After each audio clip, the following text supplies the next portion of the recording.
Welcome to the Deep Dive. We sift through the noise to bring you insights you need to be, well, truly well-informed.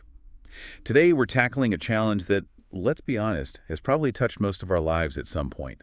That incredibly frustrating journey of trying to lose weight. You know the drill, right? You've likely tried maybe every single diet, every single exercise. You've meticulously counted calories, cut carbs, ramped up cardio, convinced you're doing everything right. Yet maybe the weight is not going, or even worse, it comes back next week. It's just this exhausting cycle, leaving so many of us feeling defeated. It really is a common story, that disappointment. And we know you're looking for answers that actually stick. Yeah. Solutions that go beyond those superficial fixes. That's precisely why today we're taking a deep dive into a really fascinating YouTube video. It's titled, How I Lost Weight Without Trying. The creator shares a deeply personal journey. She claims to have overcome a history of eating disorders and achieved these lasting physical changes, but by focusing on aspects that are entirely different from the conventional advice we usually get. Absolutely. And our mission with this deep dive isn't just to summarize her journey.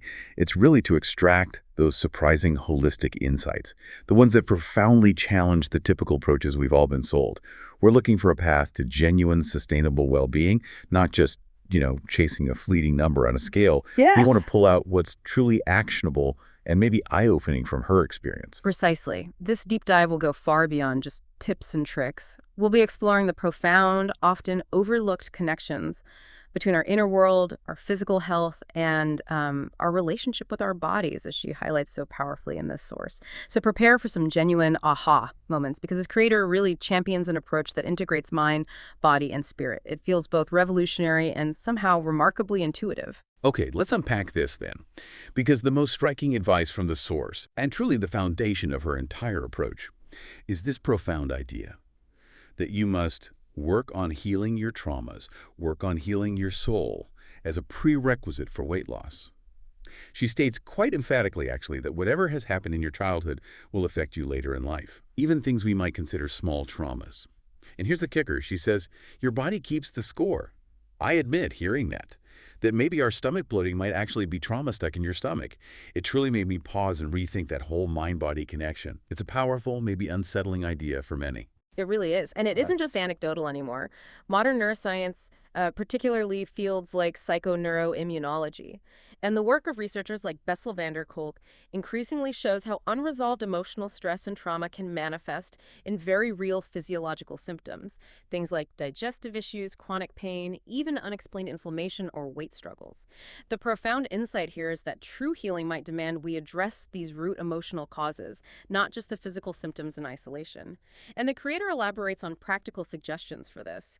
Things like exploring soul healings with a professional, maybe engaging in hypnotherapy to consciously relive and release trauma, or even simply journaling about it. Just the act of acknowledging what happened and consciously breaking the toxic patterns that formed, that's crucial.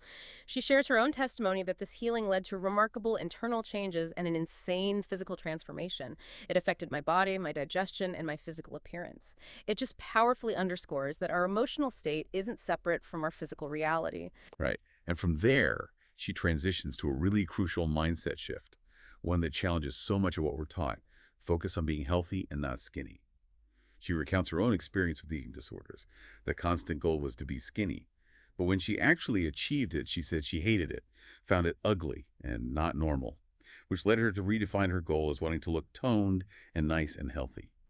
And here's a truly radical suggestion she offers, one that goes against decades of conventional wisdom: to throw away your scale. She states she doesn't weigh herself outside medical appointments, choosing to look in the mirror instead. For many of us, that daily weigh-in is almost a ritual, isn't it? A crucial, maybe often painful feedback loop. What's the deeper argument she's making for cutting that connection?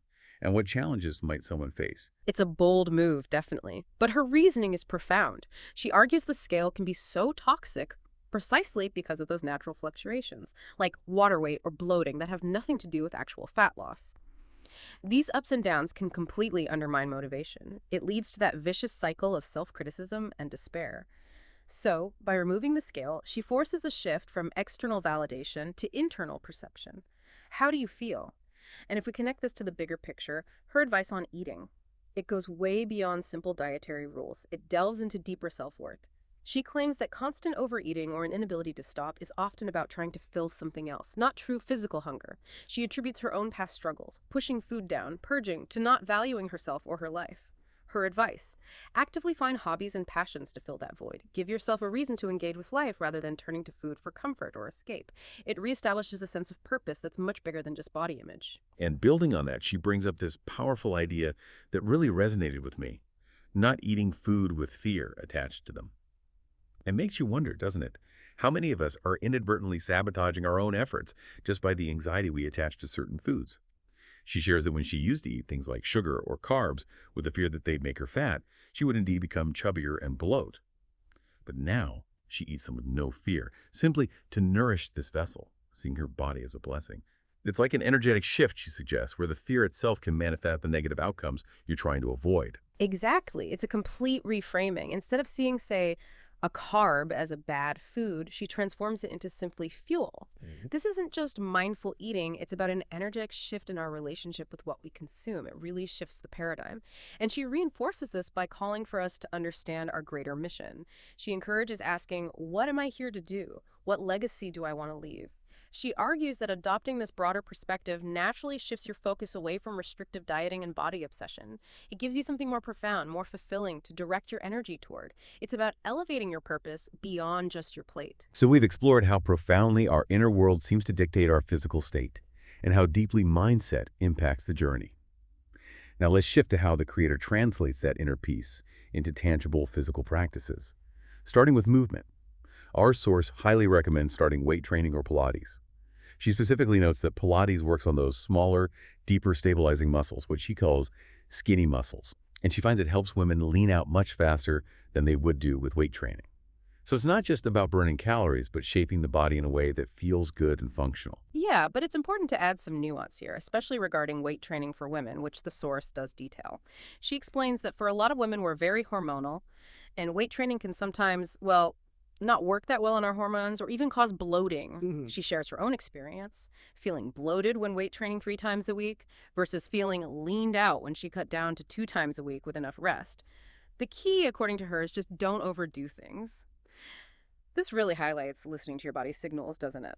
But the undeniable benefit of building muscle, she points out, is that it automatically burns calories. It contributes to a more efficient metabolism, even at rest. She also discusses walking, aiming for 5,000 to 10,000 steps a day.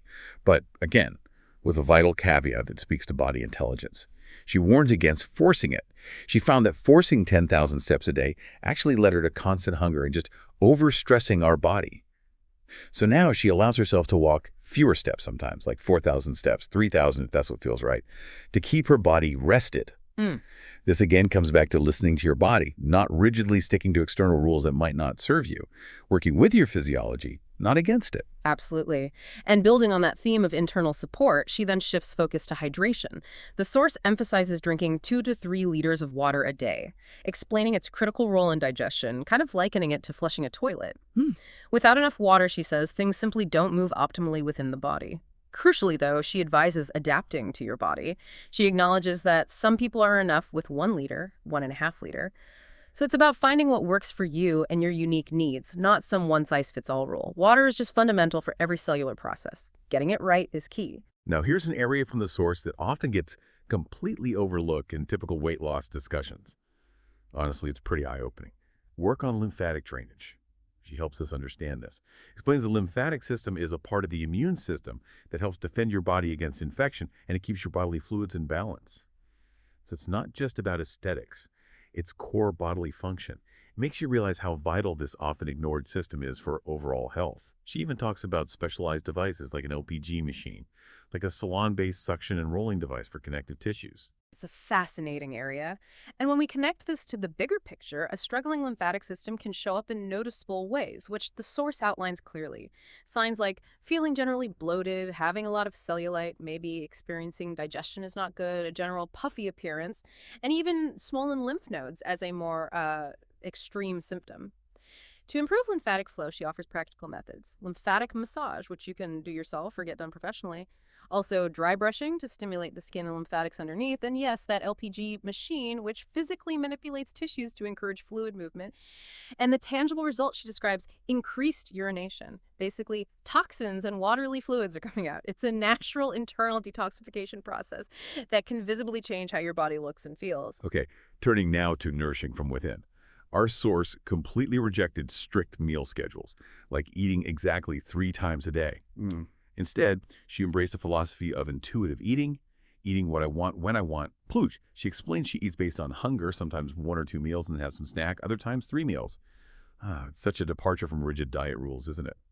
She also advises against forcing food, particularly breakfast, if you're just not hungry, emphasizing tuning into your body's signals and honoring them, rather than just following a clock. Right, and what's truly compelling here is her approach to food composition within that intuitive framework. The source prioritizes fats, protein, and fiber for good digestion and feeling full longer. She cites an avocado toast with a lot of avocado as a great example that keeps her full for ages. She also highlights protein fish, chicken, vegan options to feel less hungry throughout the day. Another interesting point she makes is warning that starting the day with carbs or sugar can lead to that rapid blood glucose spike, causing increased cravings later because of the inevitable crash. And she makes specific personal food choices, like preferring pasta over pizza because pizza feels very heavy on my body and harder to digest, whereas pasta feels more lighter. Now, this isn't a universal rule, obviously, but a testament to her listening to her own body. That's a great point about how different foods feel in your unique body and how critical it is to pay attention. She highlights her current breakfast strategy, always a salty breakfast or like an avocado toast. Her reasoning: if she starts with something sugary, her blood glucose can spike very high from that sugar, which can lead to craving more food or carbs throughout the day. Creating that energy and hunger roller coaster, it's all about setting yourself up for sustained energy and stable blood sugar right from the start. Right. And this leads us to consider what else can support these internal processes. She also gets into the supplements and vitamins she takes. First, glutathione. She finds this very good for the detoxification of your liver and says it supports digestion. It's often called the body's master antioxidant. Then vitamin C. This, of course, boosts the immune system, and she notes it can make the face brighter, probably due to collagen support and antioxidant effects. Omega-369. A fish oil that she says helps with inflammation like crazy, noting a massive reduction in her own inflammation since starting it. Essential fatty acids are vital. Vitamin D, crucial for overall body health, immunity, mood, even hair loss. She stresses that we don't absorb that much vitamin D from the sun, making supplementation very crucial for many people. And bromelain, that's the active enzyme in pineapple, known to help with swelling and inflammation. She recommends taking it as a capsule for better effect. And she notes she takes the omega-369 and vitamin D daily, while glutathione and bromelain are more on and off based on her body's needs. Again, that intuitive approach. Finally, let's talk about the serenity path: stress and sleep. Our source claims quite directly that when stress is high in the body, you're more likely to gain stomach fat. This again directly connects our internal emotional state to a very visible physical outcome. It's not just about calories in, calories out. It's about how our bodies physiologically react to chronic stress impacting hormones, fat distribution, everything. Absolutely. If we connect this to the bigger picture, managing stress is just paramount. And the source offers practical, accessible methods. She suggests journaling, specifically, write your day down before you go to bed. This act helps clear the mind, process thoughts, reduce that worry that might keep you up. Meditation is another tool she uses. Even just 5 minutes can calm the body, help you appreciate life, recognize the blessing of your body, shifting focus to gratitude. She also credits yoga immensely, says it made her feel like a butterfly, like so zen. She sees it as a key tool for keeping stress levels low and releasing physical tension.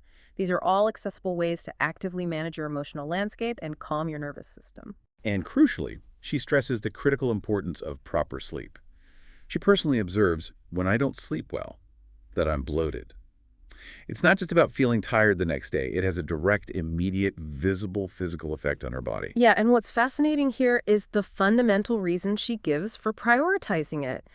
The only way the body heals is through sleep. She explains that a lack of sleep means the body simply is not able to recover that well. It negatively impacts literally every bodily function, from hormone regulation to cellular repair, regeneration, all of it. Her advice is straightforward, really non-negotiable. Avoid those late nights, like staying up until 3, 4 a.m. You have to truly prioritize rest and allow your body the profound time it needs to repair, regulate, and rejuvenate itself. Sleep isn't a luxury, it's foundational. So what does this all mean for you listening? We've really taken a deep dive into a profoundly holistic, deeply personal journey to well-being here. What stands out, I think, as the ultimate takeaway is how these seemingly disparate elements, healing past traumas, redefining mindset, strategic movement, intuitive eating, managing stress, prioritizing sleep, how they all converge to create lasting physical transformation. It completely moves beyond that narrow, often frustrating focus on diets and calorie counting.